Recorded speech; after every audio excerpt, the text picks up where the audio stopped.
Buen día tengan todos ustedes. Este jueves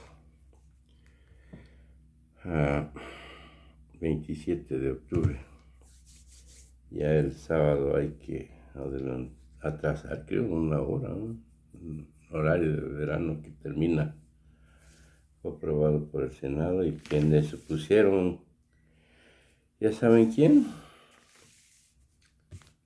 Las lacras, los malditos vendepatrias del PAN y Movimiento Ciudadano son los que se pusieron a que se termine el horario de verano. Ay, sí, es una chinga, de veras. Puro de mala anda uno, chinga. Pero antes todo a mi lado, cabrón. Informe de actividades que desarrollan las distintas áreas de la Subsecretaría de Derechos Humanos, Población e Inmigración, en un resumen muy apretado que voy a tratar de ser muy puntual y objetivo. Partimos, en primer lugar, de reconocer que es la herencia más dolorosa que recibió este gobierno, derivado de la guerra contra el narcotráfico y las violaciones sistemáticas a los derechos humanos que esa generó y que crearon una crisis humanitaria en el país.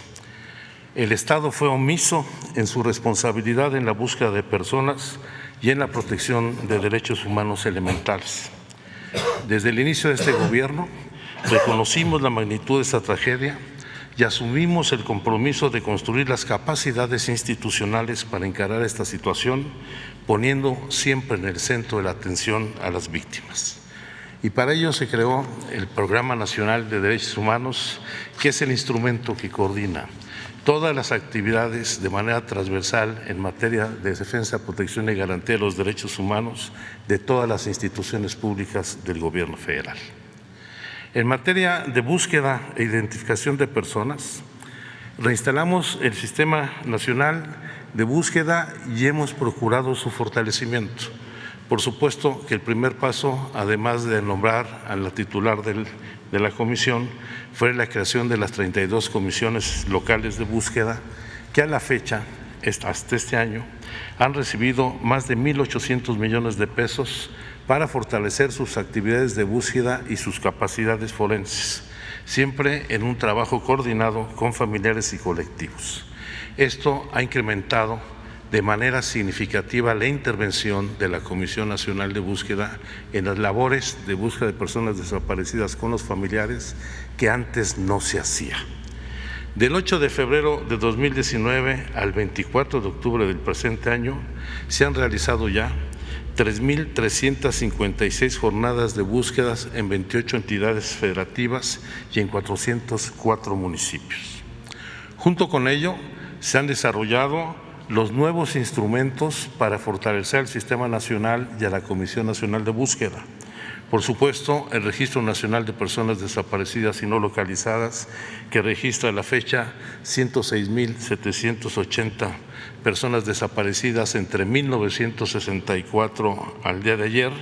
el Registro Nacional de Fosas Clandestinas y Cuerpos Exhumados, que no existía y que suman hoy 2.386 fosas clandestinas y 4.180 cuerpos exhumados, así como los protocolos homologados de búsqueda que busca coordinar las acciones de las fiscalías de los estados, la Fiscalía General, con todas las organizaciones del sistema en estas tareas, así como el protocolo de búsqueda de niñas, niños y adolescentes, la creación del Comité del Sistema Único de Información Tecnológica, la mesa de trabajo de búsqueda de personas migrantes, los lineamientos para el mecanismo de apoyo en el servicio exterior de búsqueda de personas, eso se hace en coordinación con la Secretaría de Relaciones Exteriores, y el inicio de un programa que pronto daremos a conocer de búsqueda generalizada en vida a partir de la búsqueda intensiva en muy diversas fuentes de datos. Les presentamos de manera muy sintética la situación de la evolución de este fenómeno de personas desaparecidas y no localizadas, en donde podemos ver cómo, si bien el número de personas desaparecidas sigue un registro importante de crecimiento, es mayor ya, afortunadamente, el número de personas localizadas. Ponemos el ejemplo de lo que ha sucedido en nuestro gobierno, donde se registró un total de 103.833 denuncias de personas desaparecidas y no localizadas, de las cuales se mantienen 44.000 personas en esta condición y 59.709 han sido localizadas, cerca del 60%, y se mantendrá esta tendencia. Junto con ello, el otro problema delicado es la crisis forense y la falta de identificación humana, en donde el Estado mexicano, lamentablemente, y en los estados en particular, no cuenta con las capacidades institucionales para atender el rezago de más de 52,000 cuerpos que permanecen sin identificación en las fosas comunes de los panteones públicos y en los servicios forenses del país. Para eso, en coordinación con las familias y los colectivos, creamos el Mecanismo Extraordinario de Identificación Forense y hemos avanzado en crear una infraestructura que no existía anteriormente y que hoy nos permite tener 2 centros regionales de identificación humana, uno en Saltillo, Coahuila, y otro en la capital de San Luis Potosí, centros de resguardos temporales de cuerpo en Jalisco, Michoacán, Tamaulipas y Veracruz. Estamos en el proceso de construcción y ampliación de la infraestructura en el Centro Estatal de Identificación Humana en Tamaulipas, los centros de resguardo en Morelos y Nayarit, los centros de identificación y resguardo de Baja California, Colima, Sinaloa y Sonora, el fortalecer los laboratorios forenses móviles en Sonora y fortalecer todo el registro que nos vaya a permitir no solamente en materia forense identificar las fosas clandestinas, los contextos de hallazgo, sino también contar con la base genética que permita la identificación. Para eso creo que el paso más significativo que se ha dado por parte del gobierno es la reforma a la ley que permite la creación del Centro Nacional de Identificación Humana, que estará establecido en el municipio de Xochitepec, en el Estado de México. Es un comodato que ha brindado el gobierno del Estado. Quisiéramos pedirle al señor gobernador, abusando, presidente, que nos done el edificio para evitar problemas administrativos y burocráticos para hacer adecuaciones al edificio, donde ya ahora se está en el proceso de reclutamiento de personal y su entrenamiento masivo, particularmente con una nueva generación de peritos forenses, antropólogos, médicos legistas, médicos forenses, etcétera, en donde en su mayoría son jóvenes, 85% menores de 40 años, mayoría de mujeres, el 81% de distintos estados, 14 estados de la República, y en su mayoría egresados de instituciones de educación pública, y un buen porcentaje, el 60% con posgrado. Aquí hemos contado con un apoyo importante de cooperación internacional que se deriva de lo que es el acuerdo bicentenario con los Estados Unidos, donde las agencias de los Estados Unidos van a dar un apoyo muy importante, más de $4 millones para la obtención del laboratorio de identificación genética de punta, para el software, énfasis que permita la identificación, para mantener el desarrollo del centro regional en el caso de Saltillo, y esperemos que este año podamos ver realizados ya la instalación, la adecuación del edificio, la instalación plena de los equipos y laboratorios del centro. Aquí queremos destacar un compromiso que ha cumplido el señor presidente de la República en cuanto a los recursos asignados a la comisión y el incremento de su personal, con lo que podemos acreditar que el presupuesto de la Comisión Nacional de Búsqueda pasó de 400 millones de pesos ejercidos en el 2019 a más de 1,100 millones de pesos para el próximo año, en donde pues, la brecha con el gobierno anterior es inmensa, porque el presupuesto que tenía la Comisión Nacional de Búsqueda en el último año de gobierno de Enrique Peña Nieto era de menos de 7 millones de pesos. Y junto con ello hay un aumento muy significativo de personal calificado para la búsqueda y las tareas forenses, donde la comisión pasó de tener 43 personas laborando a 240 en el mes de octubre del presente año. Otro tema que nos interesa resaltar y que es preocupación de la opinión pública es el mecanismo de protección a periodistas y defensores de derechos humanos, en donde hemos registrado cómo se prevalecen un conjunto de agresiones particularmente vinculadas con el crimen organizado, la corrupción y colusión de autoridades municipales y grupos delictivos, cerca del 40% de las agresiones que van desde las amenazas, los golpes, los robos, etcétera, el incumplimiento de obligaciones de los estados y municipios y la falta de una cultura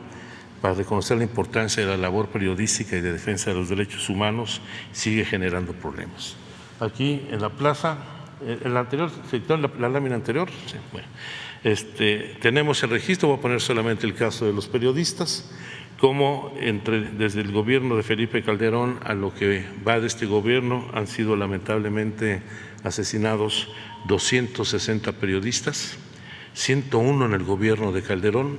96 en el de Peña Nieto, 63 en la actual administración, pero como lo ha señalado hace un momento el subsecretario Ricardo Mejía, pues estamos encarando la impunidad que se venía registrando en la comisión de estos homicidios, donde, por ejemplo, hasta el año 2021 solamente se habían emitido 6 sentencias contra los perpetradores y, como se ha demostrado el día de hoy, con la intervención de las instituciones del gobierno federal, en este año, los 13 casos que se han registrado, no solamente hay 32 personas detenidas, 24 personas vinculadas, 21 porque ya de esas vinculadas a proceso, 3 ya han sido sentenciadas en un esfuerzo por revertir de manera significativa lo que es la violencia contra periodistas y personas defensores.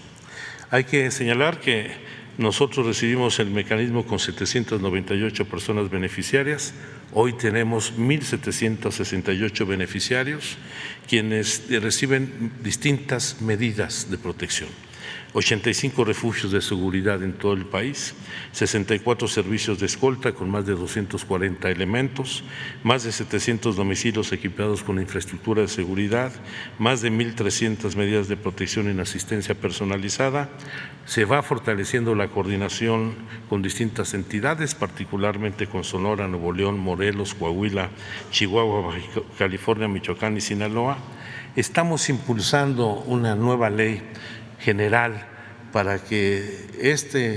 se cree un mecanismo en donde se definan con toda claridad el régimen de facultades, competencias y concurrencias de los gobiernos federal, estatales y municipales, porque este mecanismo que surge de una ley federal como un instrumento extraordinario frente a una situación extraordinaria, lamentablemente se ha convertido en un instrumento ordinario en donde la autoridad federal asume las responsabilidades que deberían atender estados y municipios. Aquí también hay que destacar el incremento significativo del presupuesto en estas acciones. A la fecha se han erogado más de 1,800 millones de pesos durante este gobierno. En el sexenio anterior, durante los 6 años, solamente se erogaron 782. El presupuesto para el próximo año del mecanismo será inicialmente, como siempre lo hemos señalado, de 569 millones de pesos, es un aumento de 46% respecto a 2022, lo cual también se ha complementado con el incremento de 70% de las plazas para el mecanismo, para que estos puedan cumplir con la demanda y exigencias que el mecanismo y sus beneficiarios imponen. Un tema central es el relativo a la prevención y erradicación de la violencia contra las mujeres. Se han venido fortaleciendo las capacidades institucionales de los estados con apoyos y subsidios federales. Pongo un ejemplo, de los 60 centros de justicia para la mujer, 14 se han construido en este sexenio, se han fortalecido los 101 refugios y centros de atención externa, existen 482 centros locales de atención que atienden todos los días a las mujeres que están en situación de violencia, hay apoyos sólidos económicos, subsidios a todo lo que son las acciones de alerta de violencia de género, y eso nos ha permitido solo en lo que va de este sexenio atender a más de 1,202,000 mujeres, un promedio de 890 mujeres por día en todo el país que enfrentan situaciones de violencia, todas atendidas por personal especializado en instituciones dignas, y para ello se ha ejercido un presupuesto de más de 3.500 millones de pesos en atención especializada a mujeres, con lo cual se ha registrado un crecimiento promedio de 14% anual en las acciones de protección. Hay algunos datos que se los vamos a dejar de otras acciones, como las que hacemos en el estado de Guerrero para erradicar toda la situación de violencia contra niñas y mujeres, y particularmente el matrimonio forzado, o ese instrumento que es iniciativa de la señora gobernadora de Guerrero, con el que estamos acompañando el protocolo de búsqueda para el protocolo Violeta, que es un protocolo de búsqueda para niñas, adolescentes y mujeres, que a la fecha tiene una eficacia de 94% en encontrar a 95 mujeres que habían sido reportadas como desaparecidas. En materia de tortura sexual, no solo se ha atendido la sentencia del caso Mujeres Víctimas de Tortura en Atenco, después de la represión de que fueron objeto personas de la comunidad en esta comunidad del Estado de México, y se ha desarrollado todo el diagnóstico nacional sobre tortura sexual cometida contra mujeres privadas de la libertad. Se visitaron los 67 centros penitenciarios del país, se han emitido 67 recomendaciones que se están cumpliendo puntualmente, se han documentado 38 casos de víctimas de tortura sexual que son atendidas, y ya se obtuvieron las 2 primeras liberaciones hace unos días, esta semana y la semana pasada, de 2 mujeres indígenas indebidamente detenidas en el penal de San Cristóbal de las Casas, en Chiapas. En lo que corresponde a atención a víctimas, se ha brindado atención a 339.543 personas en materia de psicología, medicina, trabajo social, asesoría jurídica y orientación legal. Se han resuelto 858 resoluciones de reparación y compensación del daño por violaciones a derechos humanos o delitos federales.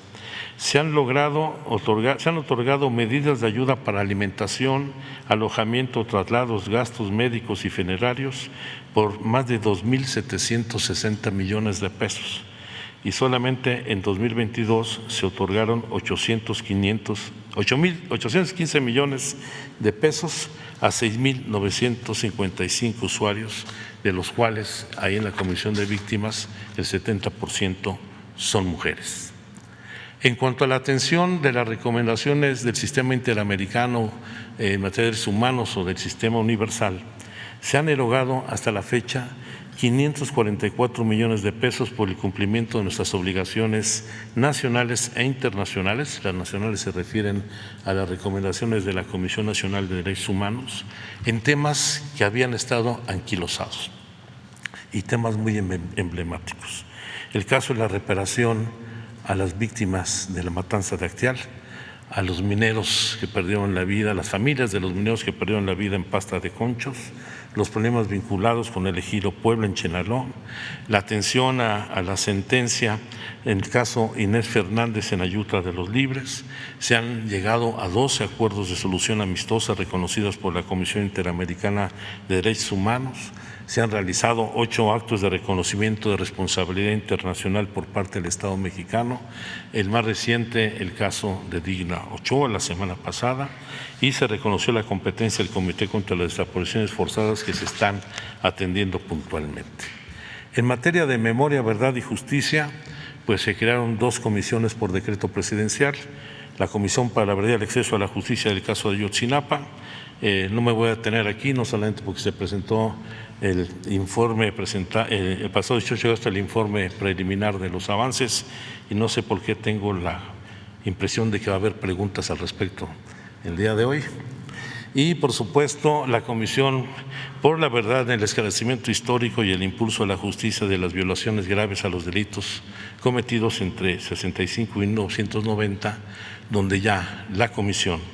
con familiares y sobrevivientes, han hecho ya pues su intervención en el campo militar número 1, todas las labores de reconocimiento. Se han definido los espacios inspeccionados con base a la documentación proporcionada por la Secretaría de la Defensa Nacional y el testimonio de los sobrevivientes, y todos los días se sigue revisando los archivos, tanto en el Archivo General de la Nación como en la Secretaría de la Defensa Nacional, incluyendo el campo militar número 1. Hay diálogo entre las víctimas y se han impulsado sitios de memoria. En materia de refugios es un tema que nos interesa mucho destacar porque es uno de los fenómenos que ha irrumpido en esta administración. Desde el año 2021, México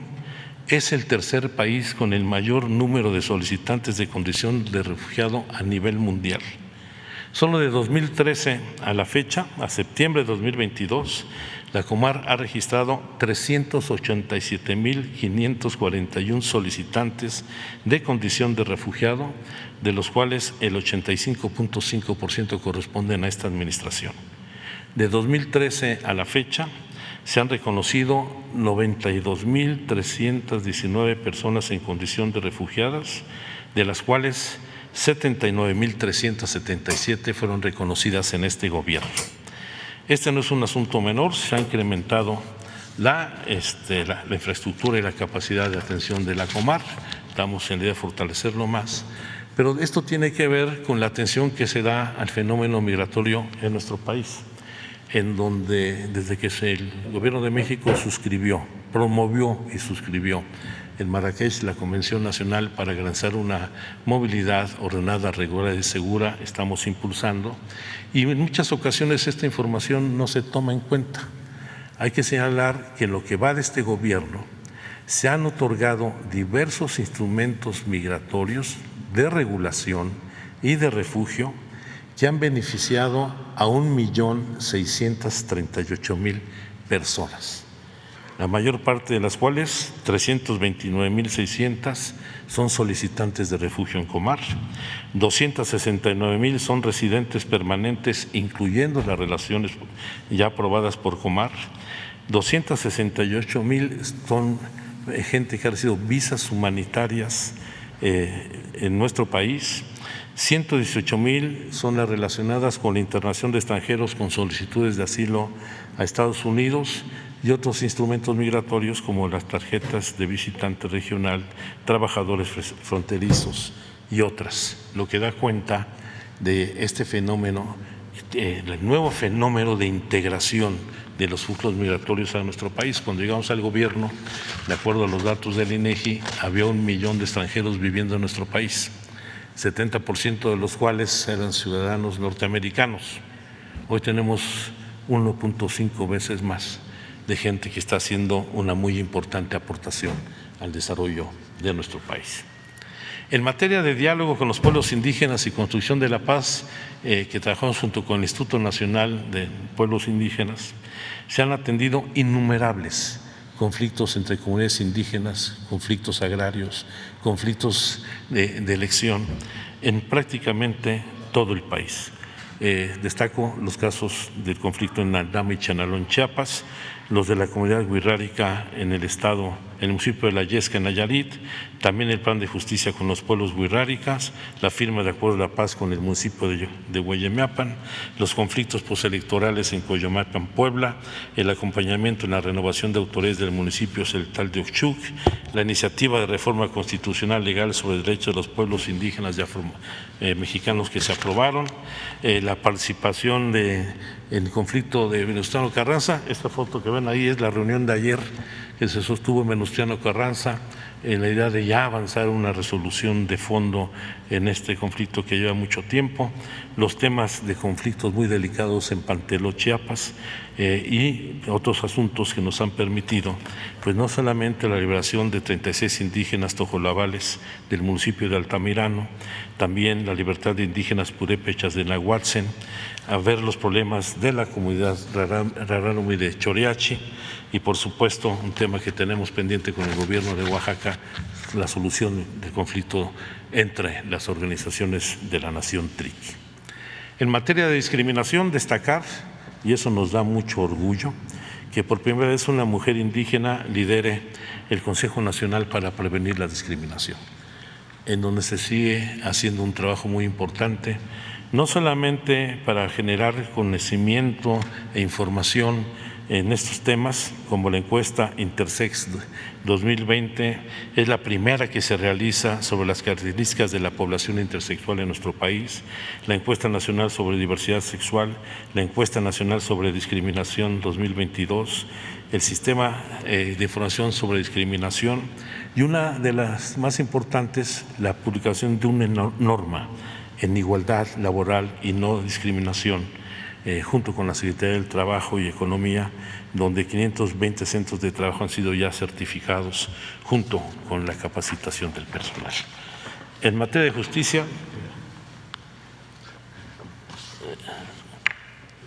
la Comisión de Amnistía,